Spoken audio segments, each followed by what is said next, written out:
Hello everyone, my name is Neha and जैसे कि आप जानते हैं हमारा टॉपिक चला हुआ था बिग एम मेथड का। उसमें एक एग्जांपल कर लिया था हमने, मैक्सिमाइज का एग्जांपल किया था, नो फिजिबल सॉल्यूशन के लिए एग्जांपल किया था and today we will discuss about big M method for minimization problem. यहाँ मिनिमाइज में ऑब्जेक्ट फंक्शन क्या है, 12x1 plus 20x2, constant given है यहाँ and no negative restriction given है। जैसे सिंप्लेक्स मेथड में किया था, ये सिंप्लेक्स मेथड को ही एक्सटेंड किया हुआ आगे बिग एम मेथड में। जैसे हमने सिंप्लेक्स मेथड में स्टेप किए थे उसी तरीके से बिग एम मेथड में भी स्टेप होंगे। पहला क्या है इसमें स्टेप की मिनिमाइज को मैक्सिमाइज में कन्वर्ट करना, उसके लिए -1 से मल्टीप्लाई करेंगे एंड -1 से मल्टीप्लाई करने के बाद ऑब्जेक्ट फंक्शन ये बनेगा। सबसे पहले देखते हैं कांस्टेंट क्या आएंगे। कांस्टेंट में क्या होता था, स्लैक या सरप्लस वेरिएबल का यूज करते थे, बट वो डिपेंड करता था कि हमें कांस्टेंट कैसे गिवन है, ग्रेटर देन है या लेस देन है। उसके लिए हम स्लैक एंड सरप्लस वेरिएबल को ऐड करते थे। बट यहाँ देखो कांस्टेंट क्या गिवन है, ग्रेटर देन इक्वल टू 100 है। इसके लिए यहाँ पे सरप्लस वेरिएबल को सब्ट्रैक्ट करेंगे। सरप्लस वेरिएबल को सब्ट्रैक्ट किया -s1, ऐसे ही नेक्स्ट में किया s2 एंड आर्टिफिशियल वेरिएबल को ऐड किया। क्यों ऐड किया, बिकॉज यहाँ x1 एंड x2 को जब हम 0 रखते हैं, यहाँ पे 0 रखते हैं, s1 की वैल्यू क्या आती, -100। -100 क्या है, इस कंडीशन को सेटिस्फाई नहीं करता, बिकॉज s1 एंड s2 की वैल्यू क्या होनी चाहिए, ग्रेटर देन इक्वल टू 0। इसके लिए हम आर्टिफिशियल वेरिएबल को ऐड करते हैं। नेक्स्ट स्टेप क्या होता है, नॉन नेगेटिव रेस्ट्रिक्शन क्या बनेंगे, x1 s2 a1 a2 greater than equal to 0। यहाँ पे बेसिक वेरिएबल्स क्या होंगे, a1 and a2 and non basic variables x1 x2 s1 s2 ये बनेंगे। सबसे पहले इनिशियल फिजिबल सॉल्यूशंस क्या होंगे, x1 एंड x2 की वैल्यू 0, a1 की वैल्यू 100 एंड a2 की वैल्यू बनेगी 120। ये इनिशियल बेसिक फिजिबल सॉल्यूशंस होता है। इसमें फर्स्ट स्टेप क्या होता है कि मैट्रिक्स फॉर्म में कन्वर्ट करना, ये कोई कंपल्सरी स्टेप नहीं होता है। जब हम ये इसलिए किया जाता है बिकॉज जब इनिशियल सिंप्लेक्स टेबल को हम रेडी करते हैं, उसको फिल करेंगे उसमें वैल्यूज को, उसके लिए इजी हो जाता है। मैट्रिक्स फॉर्म में क्या आता है, सब basic and non basic variable, ये उनके सब सारे कोफिशिएंट्स हैं। एक्स में वैल्यू आती है basic and non basic variables and यहाँ पर आती है उसकी राइट हैंड साइड की वैल्यू। जैसे यहाँ पे क्या बने, x1 का कोफिशिएंट आया 6 7, x2 का कोफिशिएंट 8 12, फिर s1 का कोफिशिएंट क्या होगा, s1 एंड s2 इनकी स्लैक वेरिएबल्स की जो कॉस्ट वैल्यू होती है वो 0 होती है एंड a1 एंड a2 की कॉस्ट वैल्यू क्या होती है, वो -m होती है। This is need to be understood for minimize problem will take m as positive and maximization problem will take m as negative, because हम यहाँ पर मिनिमाइज को मैक्सिमाइज में कन्वर्ट कर रहे हैं, इसीलिए आर्टिफिशियल वेरिएबल की कॉस्ट वैल्यू क्या होगी, -m। अगर कन्वर्ट नहीं करते सीधा मिनिमाइज में करते हैं, उसके लिए a1 की वैल्यू रहती पॉजिटिव। यह initial simplex table. On the top we have coefficient of object function. Object function के कोफिशिएंट क्या है, x1 का कोफिशिएंट था -12 -20 0 0 -m एंड -m। इनके कोफिशिएंट यहाँ आ जाएंगे। फिर फर्स्ट स्टेप क्या होगा कि बेसिक वेरिएबल्स क्या है, बेसिक वेरिएबल के कोफिशिएंट होते हैं, फिर उनकी वैल्यू होती है, फिर उनके कोफिशिएंट राइट होते हैं। ऐसे हम इनिशियल सिंप्लेक्स टेबल बनाते थे, सेम उसी तरीके से जैसे सिंप्लेक्स टेबल में करते आ रहे हैं, स्टेप बाय स्टेप टेबल को इम्प्रूव करते हैं। बिग एम मेथड में भी ऐसे ही करेंगे। बेसिक वेरिएबल्स क्या थे, a1 एंड a2 और उनके कोफिशिएंट क्या थे, -m एंड -m। यहाँ पे xb की वैल्यू क्या हो जाएगी, जो हमने मैट्रिक्स फॉर्म में फिल की थी, 100 and 120। x1 x2 s1 s2 a1 and a2 इनके सारे कोफिशिएंट जो मैट्रिक्स फॉर्म में फिल किए थे वही यहाँ पर इस टेबल में यूज करेंगे। नेक्स्ट स्टेप देखते हैं क्या होता है। नेक्स्ट स्टेप में zj की वैल्यू फाइंड आउट करनी होती थी। सी हियर, यहाँ पे zj की वैल्यू कैसे फाइंड आउट करते हैं, सबसे पहले क्या होता है, बेसिक कोफिशिएंट यानी कि ये पूरा कॉलम एंड x1 का पूरा कॉलम, सभी इसके वेरिएबल्स, उनको हम क्या करते हैं, मल्टीप्लाई। कैसे करेंगे, cb का 1 एलिमेंट क्या है, -m, -m एंड x1 का है 6, उनकी मल्टीप्लाई 6। फिर प्लस में अदर है एलिमेंट -m एंड x1 का है 7, सो इनकी मल्टीप्लाई क्या आ जाती है -13m। सो पूरी रो में भी ऐसे ही हम स्टेप बाय स्टेप ZJ की वैल्यू फाइंड आउट करेंगे। नेक्स्ट में आ जाएगा CB तो सेम रहेगा, x2 आ जाएगा, यहाँ पे x1 के रिप्लेस करेंगे x2 से, सो यहाँ पे -m इंटू 8 प्लस में -m इंटू 12, सो वैल्यू आ जाएगी -20m। ऐसे S1 के साथ -m की मल्टीप्लाई -m से -1 से -m की मल्टीप्लाई -1 से, फिर प्लस में -m इंटू 0, सो यहाँ से तो 0 मिलेगा, यहाँ से सिर्फ मल्टीप्लाई क्या आ जाएगी m। ऐसे ही S2 A1 एंड A2 में स्टेप बाय स्टेप इसको तैयार करेंगे। नेक्स्ट है CJ माइनस ZJ की वैल्यू। इसकी वैल्यू कैसे निकलेगी, CJ देखो यहाँ पर इसकी वैल्यू क्या है -12 है एंड ZJ की वैल्यू क्या निकली है -13m।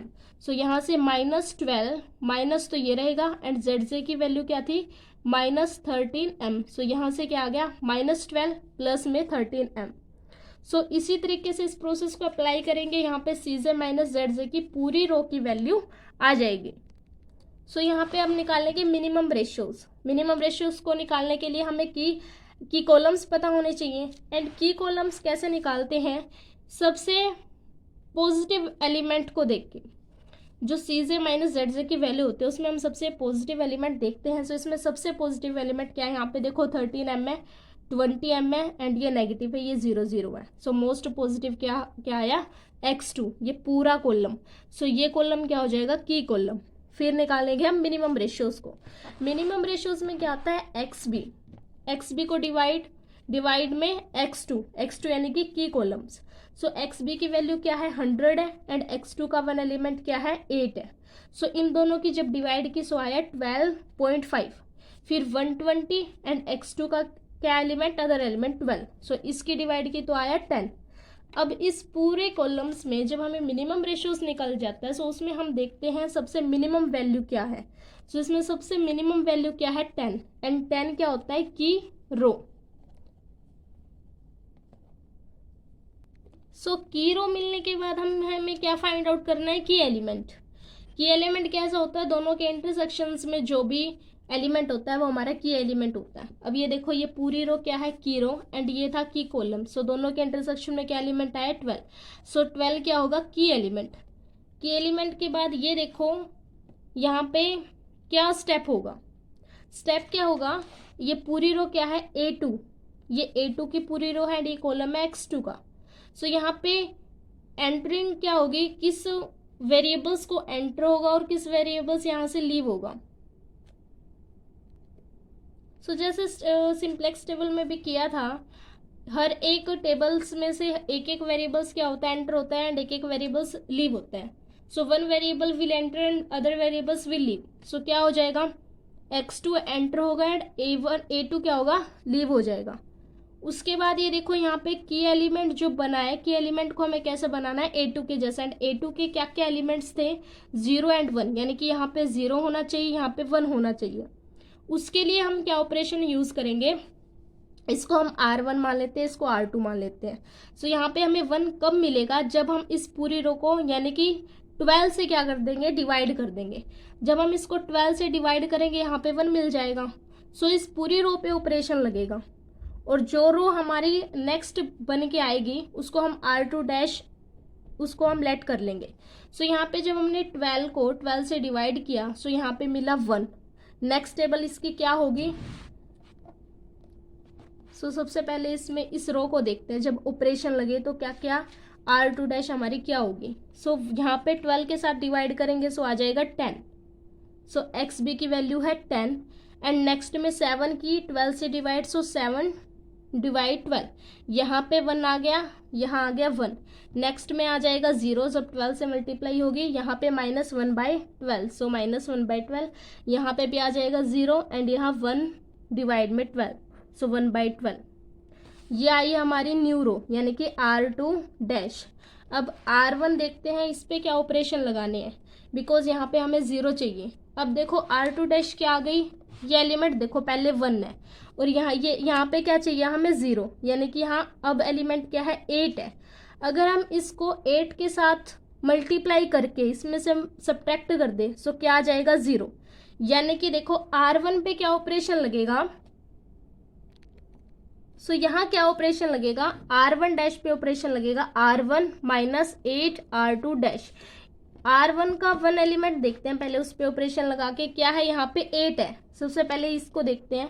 So 8 minus 8 and R2 का क्या है 1, सो यहाँ आ जाएगा 1, सो क्या मिला 0, यहाँ पे 0 ही चाहिए था।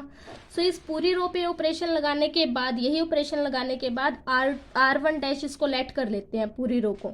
सो यहाँ पे क्या ऑपरेशन आ जाएगा, 4 डिवाइड 3, यहाँ आ जाएगा 0 माइनस 1, 2 डिवाइड में 3 1 एंड माइनस 2 बाई में 3। सो ये पूरी रो हमारे ऑपरेशंस लगाने के बाद तैयार हो चुकी है।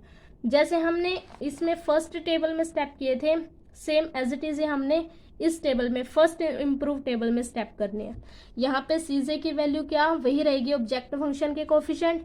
बेसिक वेरिएबल्स अब क्या हो जाएगा, यहाँ पे a1 था बट यहाँ आ जाएगा x2। इनके कोफिशिएंट क्या है, -m एंड -20। फिर XB पर वही ऑपरेशन लगाया, x1 पे x2 पे सब पे ऑपरेशन लगाने के बाद हमें ये वैल्यू मिल चुकी है। फिर क्या होता था, ZJ की वैल्यू निकालना। ZJ की वैल्यू यानी कि CB का वन एलिमेंट डिवाइड में क्या होगा, x1 का एलिमेंट, यानी कि -m इंटू 4/3। सो यहाँ -m इंटू 4/3 प्लस में फिर क्या है 20, सो 20 इंटू 7/12, यहाँ से आ गया -4m/3, यहाँ से -35 डिवाइड में 3 इज इक्वल टू में 4m माइनस 35 डिवाइड में 3। सो यहाँ से ये वैल्यू मिलती है Z1 की, इसको हम Z1 मान लेते हैं।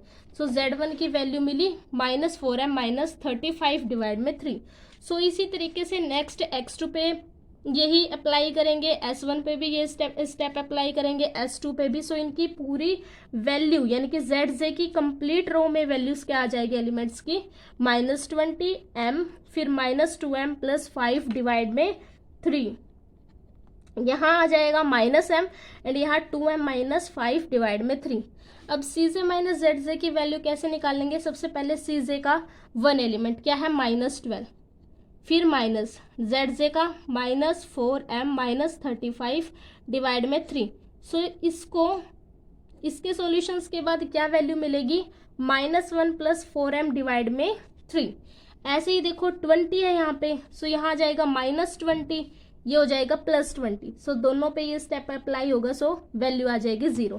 सेम ऐसे ही S1 0 -m, ऐसे ही S2 में करना है ये स्टेप, 0 माइनस और माइनस होके प्लस आ जाएगा। सो यहाँ पे तो 2m ये भी प्लस का था, सो माइनस का हो जाएगा -5 डिवाइड में 3। So same as it is जैसे फर्स्ट टेबल्स में हमने स्टेप किए थे ना, सो ऐसे ही सेकंड टेबल में भी ये स्टेप अप्लाई हो जाएंगे। सो अब देखो यहाँ पे CJ माइनस ZJ के सभी एलिमेंट क्या होने चाहिए, क्या कंडीशंस होती थी, ये सॉल्यूशन क्या ऑप्टिमल नहीं होगा, this solution is not optimal because CJ minus ZJ should be less than और इक्वल टू 0। बट यहाँ पे सारे एलिमेंट्स कैसे हैं, पॉजिटिव है। सो यहाँ पे क्या होगा, ऑप्टिमल सॉल्यूशन बनेगा ही नहीं, बिकॉज क्या चाहिए, CJ माइनस ZJ की वैल्यू क्या चाहिए हमें, 0 से लेस चाहिए या 0 के इक्वल होनी चाहिए। अब यहाँ देखो 0 0 है, यहाँ पे नेगेटिव है बट यहाँ पे 4m है, यानी कि ये पॉजिटिव वैल्यू है। सो ये टेबल आगे इम्प्रूव होगी जब तक हमें ये कंडीशंस हमारी सेटिस्फाइड नहीं होती। सो ये हो गया मोस्ट पॉजिटिव वैल्यू, बिकॉज यहाँ क्या है 4m है, सब में 2m है, इसमें -5m है, बट मोस्ट पॉजिटिव यहाँ पे देखना है। सो ये हो जाएगा मोस्ट पॉजिटिव एंड ये पूरी कॉलम हो जाएगी की कॉलम। सो की कॉलम्स मिलने के बाद हम क्या निकालते थे, मिनिमम रेशियोज। मिनिमम रेशियोज के लिए XB एंड की कॉलम क्या है, X1 है। सो यहाँ आ जाएगा 20, XB का एलिमेंट क्या है 20 एंड डिवाइड में 4/3, सो यहाँ से मिला 15 एंड यहाँ से फिर 10 डिवाइड में 7/12, सो यहाँ से मिला 120 बाय में 7। अब इसमें से सबसे मिनिमम वैल्यू क्या होगी 15, सो 15 क्या बन जाएगा की रो। सो यहाँ से ये पूरी रो क्या होगी हमारी की रो हो जाएगी एंड दोनों के इंटरसेक्शन में क्या एलिमेंट आ जाएगा, की एलिमेंट 4/3, सो ये हो जाएगा की एलिमेंट। अब की एलिमेंट को कैसा बनाना हमें, A1 जैसा, बिकॉज यहाँ पे क्या होगा वन वेरिएबल्स एंटर करेगा एंड अदर वेरिएबल्स लीव करेगा।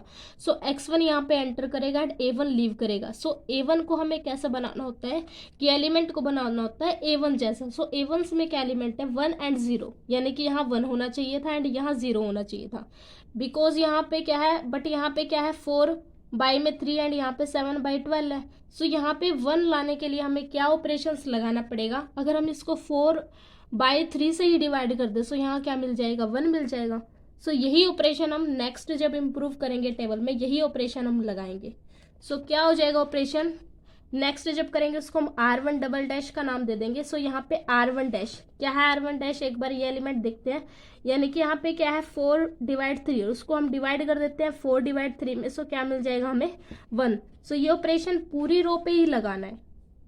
सो यहाँ पूरी रो पे ऑपरेशन लगने के बाद r2 डबल डैश जो होगी वो न्यू रो होगी। यहाँ पे भी तो ऑपरेशन लगाना ना, बिकॉज यहाँ पे हमें 0 एलिमेंट चाहिए, यहाँ पे 7 डिवाइड में 12। सो यहाँ क्या ऑपरेशन लगाए, अगर यहाँ पर 1 आ जाएगा और यहाँ पे हमें क्या चाहिए 0, दोनों को सब्ट्रैक्ट करेंगे सो यहाँ पे 0 मिल जाएगा। क्या ऑपरेशन होंगे यहाँ पे r2 डैश, तो r2 डैश में क्या एलिमेंट है 7 बाई 12। सो उसको हम क्या करेंगे -7 बाई 12 से ही सब्ट्रैक्ट कर देंगे। सो क्या मिल जाएगा 0, या ये कर सकते हो या इन दोनों को सब्ट्रैक्ट करने पे भी हमें क्या मिल जाएगा 0। सो ये ऑपरेशन लगाएंगे जब हम नेक्स्ट में इसको इम्प्रूव करेंगे। सो नेक्स्ट टेबल देखते हैं। सेकेंड इम्प्रूव टेबल में क्या है वही स्टेप, सीजे की वैल्यू, ऑब्जेक्ट फंक्शन के सारे कोफिशिएंट, फिर बेसिक वेरिएबल्स में क्या आया था x1 एंड x2, फिर सीबी में क्या था -12 एंड -20। ऑपरेशन लगाने के बाद यहाँ पे xb की वैल्यू क्या आ जाएगी 15 5 बाई 4, x1 की वेरिएबल होगी 1 0, x2 की होगी 0 1 एंड सेम ऐसे ही s1 s2 a1 and a2 की वैल्यू मिल जाएगी जब हम वो ऑपरेशंस लगाएंगे। नेक्स्ट फिर करेंगे zj की वैल्यू, कैसे निकालेंगे, cb का 1 एलिमेंट x1 का एलिमेंट दोनों की मल्टीप्लाई। सो -12 इंटू 1 प्लस में -20 इंटू 0, सो क्या मिला -12। ऐसे ही x2 में मल्टीप्लाई करेंगे, s1 के साथ करेंगे, फिर s2 के साथ, a1 एंड a2 के साथ। सो यहाँ पे zj की पूरी रो मिल जाएगी। उसके बाद सीजे माइनस जेड, कैसे इसकी वैल्यू निकलती है, सीजे का एलिमेंट क्या है -12। सो यहाँ आ जाएगा -12 माइनस का माइनस एंड जेड का एलिमेंट क्या है -12। सो यहाँ से मिला 0। सेम ऐसे स्टेप करेंगे x2 के साथ, s1 के साथ, s2 के साथ, a1 एंड a2 के साथ। सो यहाँ पे वैल्यू क्या मिली सीजे माइनस जेड। अब ये देखो हमें क्या कंडीशन चाहिए थी कि सीजे माइनस जेड कैसा होना चाहिए हमारा 0 से लेस 0 के इक्वल। सो यहाँ पे पूरे एलिमेंट्स हमें ऐसे मिल चुके हैं। ये देखो यहाँ पे क्या है 0 0, यहाँ -1 बाई 4 है, यहाँ पे भी -3 बाई 2 है, यहाँ पे -m+1 by 4 and -m+3 by 2 है।